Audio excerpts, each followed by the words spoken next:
ചരിത്രം പൊരുതി നേടിയവരുടെയും പരാജയപ്പെടാൻ ഇഷ്ടമില്ലാതെ പൊരുതി വീണവരുടേതും കൂടിയാണ്.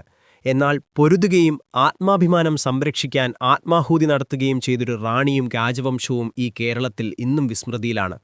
അവർണ്ണനിലേക്ക് അധികാരമെന്ന മുദ്രാവാക്യങ്ങൾ ഉയരുമുമ്പ് ഈ കേരളമണ്ണിൽ ഒരു പുലയ രാജവംശം നിലനിന്നിരുന്നു. അടിമകളായല്ല ഈ ഭൂമിയുടെ ഉടയോന്മാരായി സർവ്വപ്രതാപങ്ങളോടെയും ഇവിടെ ഭരണം നടത്തിയിരുന്നു. സവർണബോധത്തിന്റെ അഹന്തയിൽ നിന്നുയർന്ന പകയുടെ കനലിൽ കെട്ടുപോയെങ്കിലും ഇന്നും നിസ്വവർഗത്തിന് ആവേശമുയർത്തുന്ന ആ പുലയ സാമ്രാജ്യത്തിന്റെ ചരിത്രത്തിലേക്കൊരു യാത്ര നടത്താം. 4.5 നൂറ്റാണ്ട് മുമ്പുള്ള ചരിത്രമാണിത്. അധികമാരും എഴുതാത്തതും എഴുതാനും പറയാനും ഓർക്കാനും പോലും ഇഷ്ടപ്പെടാത്തതുമായൊരു ചരിത്രം. അതിന് കാരണം രണ്ടാണ്. ഒന്ന്, ഇത് കേരളത്തിലെ ഏക ദലിത് രാജവംശത്തിന്റെ ചരിത്രമാണ്. ഇതിലെ നായിക ഒരു ദലിത് വനിതയാണ് എന്നതാണ് രണ്ടാമത്തേത്. ഇന്നത്തെ തിരുവനന്തപുരം ജില്ലയിൽ നെടുമങ്ങാട് താലൂക്ക് ഉൾപ്പെടുന്ന ഭൂപ്രദേശം ഭരിച്ച തലസ്ഥാന നഗരിയിൽ നിന്ന് 4 മൈൽ അകലെ വടക്കുപടിഞ്ഞാറുമാറി സമുദ്രതീരത്തിന് സമീപത്തായി സ്ഥിതി ചെയ്യുന്ന പുലേനാർ പോട്ടയുടെ അധിപന്മാർ വള്ളുവ രാജാക്കന്മാരായിരുന്നു. പ്രകൃതി രമണീയത കൊണ്ടും ഭൂമിശാസ്ത്രപരമായ പ്രത്യേകതകൾ കൊണ്ടും സമ്പന്നമായ നാട്. അവസാനത്തെ വള്ളുവ രാജാവ് കൊല്ലപ്പെട്ടതിന് പിന്നാലെ പുലേനാർ കോട്ടയുടെ അധികാരം അയ്യൻകോദൻ എന്ന പുലേനിലേക്ക് എത്തിപ്പെടുമാട്ടി എന്ന പുലയ വനിതയുടെ വംശപരമ്പരയിൽപ്പെട്ട ആളായിരുന്നു അയ്യൻകോദൻ. പുലേനാർ കോട്ടയിലെ രാജാവായി മാറിയ അയ്യൻകോദന്റെ 2 സഹോദരിമാർ. ഇളയവളായിരുന്നു കോത, മൂത്തവൾ കണ്ണമാലയും. കോതയുടെ അധീനതയിലായിരുന്നു നെടുമങ്ങാട് താലൂക്കിലെ ഉഴമലക്കൽ പഞ്ചായത്തിലെ കൊക്കോദമംഗലം. കോതറാണിയുടെ ഭരണപ്രദേശമായതിനാലാണ് ആ പ്രദേശത്തിന് കൊക്കോദമംഗലം എന്ന പേര് വന്നത്. വേളിക്കായലിന് അഭിമുഖമായിട്ടുള്ള പുലേനാർ കോട്ടയിൽ അയ്യൻകോദനും കൊക്കോദമംഗലത്തെ കോതറാണിയും ചേർന്ന് കേരളത്തിലെ ഏക ദളിത് രാജവംശത്തിന്റെ ഖ്യാതി സഹ്യനപ്പുറത്തേക്ക് പോലും വളർത്തി. പ്രജകളോട് ദീനാനുകമ്പയും ശത്രുക്കളോട് അടങ്ങാത്ത പകയും സൂക്ഷിക്കുന്നവളായിരുന്നു കോതറാണി. കാട്ടാനയെ പിടിച്ച് മെരുക്കി ചന്തയിലെത്തിച്ച് ലേലം ചെയ്യുന്ന രീതി അന്ന് ആ നാട്ടിൽ നിലനിന്നിരുന്നു. വേണാട് മഹാറാണിയായിരുന്ന ഉമേമ്മ റാണി കോതറാണിയുടെ ഉറ്റ സുഹൃത്തായിരുന്നെങ്കിലും മറ്റു രാജാക്കന്മാരെല്ലാം പുലേനാർ കോട്ടയെയും കോതറാണിയെയും തകർക്കാൻ ഗൂഢതന്ത്രങ്ങൾ മെനയുകയായിരുന്നു. അവർണ രാജവംശം എന്നതുതന്നെയായിരുന്നു മറ്റു രാജാക്കന്മാർക്ക് കോതറാണിയോടുള്ള പകയ്ക്ക് അടിസ്ഥാനം. സ്വന്തം രാജ്യത്തും കോതറാണിക്ക് ശത്രുക്കൾ ഏറെയുണ്ടായിരുന്നു. പാവങ്ങളായ പ്രജകളായിരുന്നില്ല കോതറാണിയുടെ ശത്രുക്കൾ, മറിച്ച് സമ്പന്നരായ കരപ്രമാണിമാരും ജന്മിമാരുമായിരുന്നു അത്.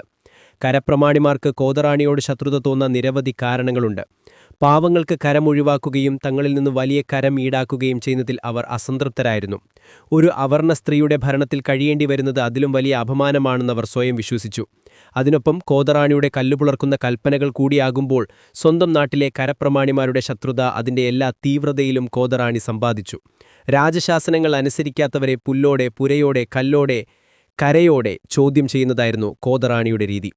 അങ്ങനെയുള്ള കോതറാണിയുടെ പതനം ആരംഭിക്കുന്നത് 6 അടിയുള്ള ഒരു മുടിയിഴയിലൂടെയാണ്.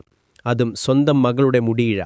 കോതറാണിയുടെ ജീവിതത്തേക്കാൾ പ്രസിപ്പിക്കുന്നതാണ് മകൾ ആദരകുമാരിയുടെ കാര്യം. അഴകും ആരോഗ്യവും ഒത്തിണങ്ങിയ യുവതിയായിരുന്നു ആദരകുമാരി. ഒരിക്കൽ ആറ്റിങ്ങൽ രാജ്യത്തു നിന്നും കുറച്ചു കൊശവന്മാർ മൺപാത്രങ്ങളുമായി കോതറാണിയുടെ കൊട്ടാരമെത്തി. മൺപാത്രങ്ങൾ വാങ്ങിവെച്ചതും പകരം നെല്ല് അളന്നു നൽകിയതും ആദരകുമാരിയായിരുന്നു. സ്വന്തം രാജ്യത്ത് തിരിച്ചെത്തിയ കൊശവന്മാർ നെല്ല് പാത്രത്തിലേക്ക് മാറ്റുന്നതിനിടെ അതിൽ നിന്നും കരുത്തുറ്റ ഒരു മുടിയിഴ കിട്ടി. 6 അടി നീളമുള്ളൊരു മുടിയിഴ. തങ്ങൾ കോതരാജ്യത്ത് കണ്ട ആതിരകുമാരിയുടെ സൗന്ദര്യവും ആ മുടിയിഴയുടെ ഭംഗിയും ചേർത്ത് കൊശവന്മാർ തങ്ങളുടെ നാട്ടിൽ കഥകൾ പ്രചരിപ്പിച്ചുവത്രേ. അങ്ങനെ കോതരാജ്യത്തെ കോതറാണിയുടെ മകളുടെ സൗന്ദര്യത്തെക്കുറിച്ച് ആറ്റിങ്ങൽ രാജാവും അറിഞ്ഞു. കൊശവന്മാരെ വിളിച്ചുവരുത്തി മുടിയിഴ കണ്ടു ബോധ്യപ്പെട്ടു. ആ മുടിയിഴ ഒരു സ്വർണ്ണത്തളികയിൽ സൂക്ഷിച്ച രാജാവ് കോതറാണിക്കൊരു സന്ദേശം കൊടുത്തയച്ചു. കോതറാണിയുടെ മകളെ വിവാഹം കഴിക്കണമെന്ന ആവശ്യമായിരുന്നു ആറ്റിങ്ങൽ രാജാവ് സന്ദേശത്തിൽ എഴുതിയിരുന്നത്. സന്ദേശം കിട്ടിയ കോതറാണി രണ്ടാമതൊന്നും ആലോചിക്കാതെ വിവാഹാലോചന നിരസിച്ചു. തങ്ങളുടെ രാജവംശം ഇല്ലാതാകുമെന്ന ആശങ്കയാകണം കോതറാണി അത്തരത്തിലൊരു തീരുമാനമെടുക്കാൻ കാരണം. മകളെ വിവാഹം കഴിച്ചു തരില്ലെന്ന കോതറാണിയുടെ മറുപടി ലഭിച്ച ആറ്റിങ്ങൽ രാജാവ് കോപം കൊണ്ട് വിറച്ചു. തന്റെ സവർണ ആധിപത്യത്തിനും അന്തസ്സിനും മുഖത്തടിയേറ്റുന്ന പ്രതീതിയായി ആറ്റിങ്ങൽ രാജാവിന്. ഇല്ലെങ്കിൽ യുദ്ധമുഖത്ത് കാണാമെന്ന ആറ്റിങ്ങൽ രാജാവ്. അങ്ങനെയെങ്കിൽ അങ്ങനെയെന്നും കോതറാണിയും. 2 രാജ്യങ്ങളിലെയും സൈനികൾ പരസ്പരം ഏറ്റുമുട്ടി. കോതറാണിക്ക് മുന്നിൽ പിടിച്ചു നിൽക്കാൻ കഴിയാതെ ആറ്റിങ്ങൽ സൈന്യം മുഴങ്ങി. ഇതിനിടെ സ്വന്തം നാട്ടിലെ കരപ്രമാണിമാരും ജന്മിമാരും കോതറാണിക്കെതിരെ കരുക്കൾ നീക്കി. അവരുടെ നീക്കങ്ങൾ ആറ്റിങ്ങൽ സൈന്യത്തിന് ചോർത്തിക്കൊടുത്തു. കോതറാണിയുടെ സഞ്ചാരമാർഗം മനസ്സിലാക്കി ആറ്റിങ്ങൽ സൈന്യത്തിലെ ഒളിപ്പോരാളികൾ ഒരു വൻമരം മുറിച്ചിട്ട് കോതറാണിയെ കൊലപ്പെടുത്തി. ആറ്റിങ്ങൽ രാജാവിന്റെ ചതിയറിഞ്ഞ അയ്യൻഗോദൻ ആറ്റിങ്ങൽ കൊട്ടാരം തീവച്ച് നശിപ്പിച്ചു. അമ്മ കൊല്ലപ്പെട്ടതറിഞ്ഞ ആതിരകുമാരി അമ്മാവിന്റെ പുലേനാർ കോട്ടയിൽ അഭയം തേടി. പക്ഷേ അപ്പോഴേക്കും ആറ്റിങ്ങൽ രാജാവിന്റെ ഭടന്മാർ പുലേനാർ കോട്ട വലഞ്ഞിരുന്നു. തനിക്കിനി രക്ഷയില്ലെന്ന് മനസ്സിലാക്കിയ ആതിര രാജകുമാരി സ്വന്തം ജീവിതം അവസാനിപ്പിക്കാൻ തീരുമാനിച്ചു.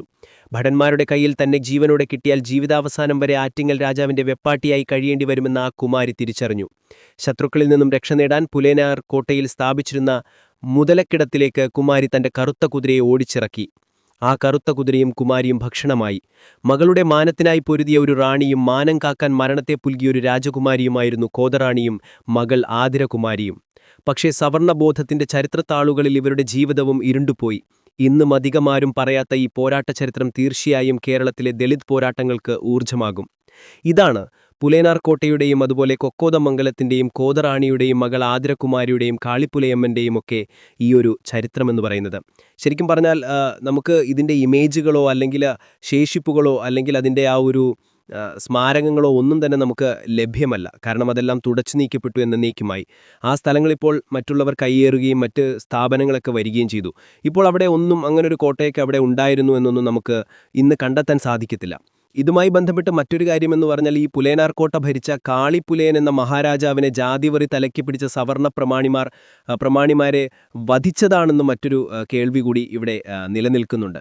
രാജാവെന്ന നിലയ്ക്ക് അദ്ദേഹത്തിന് ശ്രീ പത്മനാഭസ്വാമി ക്ഷേത്രത്തിൽ പ്രവേശിക്കാൻ സ്വാതന്ത്ര്യമുണ്ടെന്നൊക്കെ അദ്ദേഹം പറയുകയും അപ്പോൾ ആ ഒരു പ്രഖ്യാപനത്തെ തുടർന്ന് ഇവർ ജാതിവറി പൂണ്ടവരെ അദ്ദേഹത്തെ കൊല ചെയ്യുകയായിരുന്നു എന്നൊരു ചരിത്രം കൂടി പറഞ്ഞു കേൾക്കുന്നുണ്ട്. നാം ഓരോരുത്തരും ഊറ്റം കൊള്ളുന്ന ഈ മഹത്തായ കേരള ചരിത്രത്തിൻ്റെ ഇരുണ്ട അധ്യായങ്ങളാണ് ഈ പറഞ്ഞ ഓരോ കാര്യങ്ങളും.